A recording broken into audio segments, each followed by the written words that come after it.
भगवान की जो सेवा है, जो वैष्णवों का प्राण सर्वस्व है, जीवन सर्वस्व है, इतना अधिक सेवा में प्रेम है कि उसमें भगवान की भी भागीदारी सहन नहीं करते। हाँ, आप सेवा लीजिए, आपका इतना ही अधिकार है। सेवा संपत्ति हमारी है, आप ये अधर्म अन्याय क्यों कर रहे हैं? हमारी संपत्ति को छीन क्यों रहे हैं?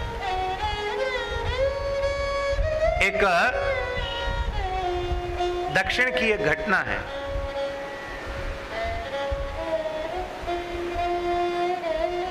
दक्षिण में श्री अनंताचार्य नाम के एक महापुरुष थे।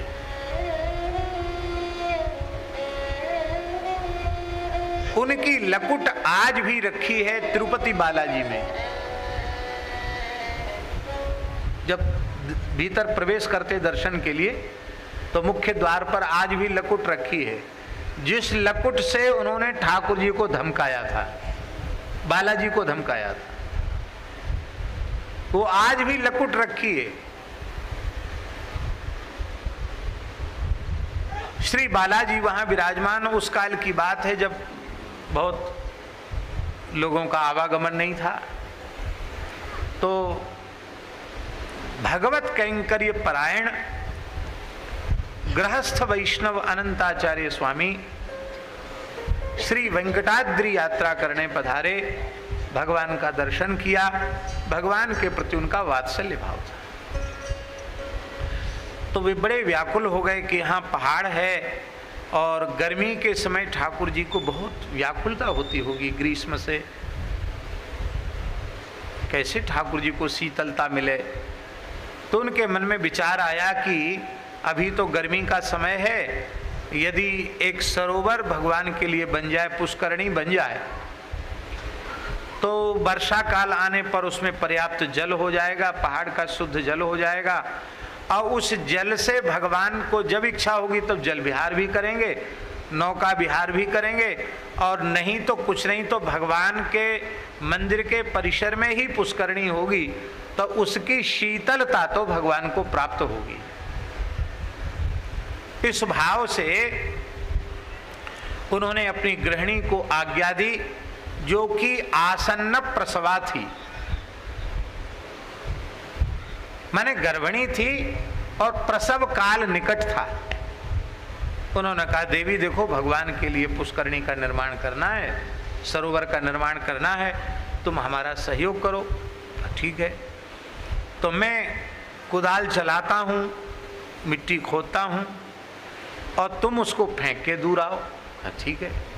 तो वो जैसे खोद करके डलिया मिट्टी से भरते, और उनकी गृहिणी गर्भिणी थी, आसन प्रसवा थी, भार कैसे उठे, लेकिन पति आ गया तो सिर पे रख करके लेके जाती थी, और वो जब तक खोद नहीं पाते तब तक वो परात को, डलिया को रिक्त करके चली जाती।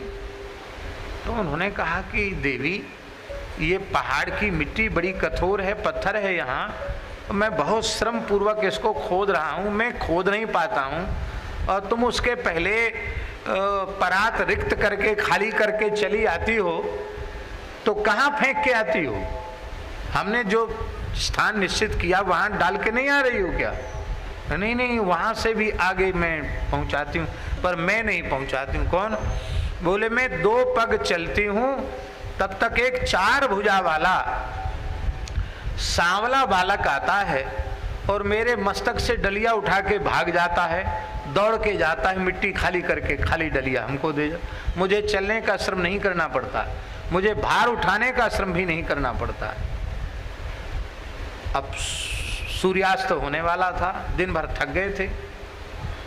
उन्होंने कहा, यहाँ तो हमारे तुम्हारे अतिरिक्त कोई मनुष्य दिखाई ही नहीं पड़ रहा है, यहाँ कौन आ जाता है? देखें। उन्होंने देखा ठाकुर जी हैं, बालाजी है,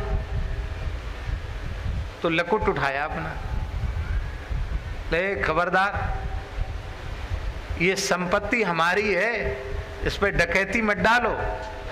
हाँ, मंदिर में बैठकर सेवा लो। आपकी पुष्करणी के लिए हमको जितने जन्म लेने पड़े पर हम खोद के तैयार करेंगे, आप हमारी संपत्ति को क्यों छीन रहे हो? ठाकुर जी बोले हमसे सहन नहीं होता है। बोले अब होगा सहन।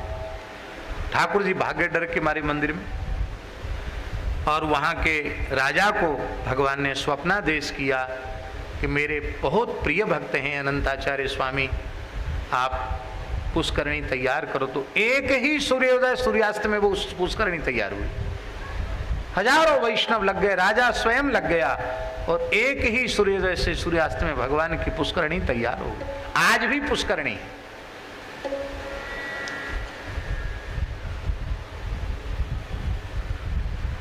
सेवा ही की रिद्धि ही ये राखी बहु जोरी के। वैष्णव की संपत्ति तो सेवा ही है।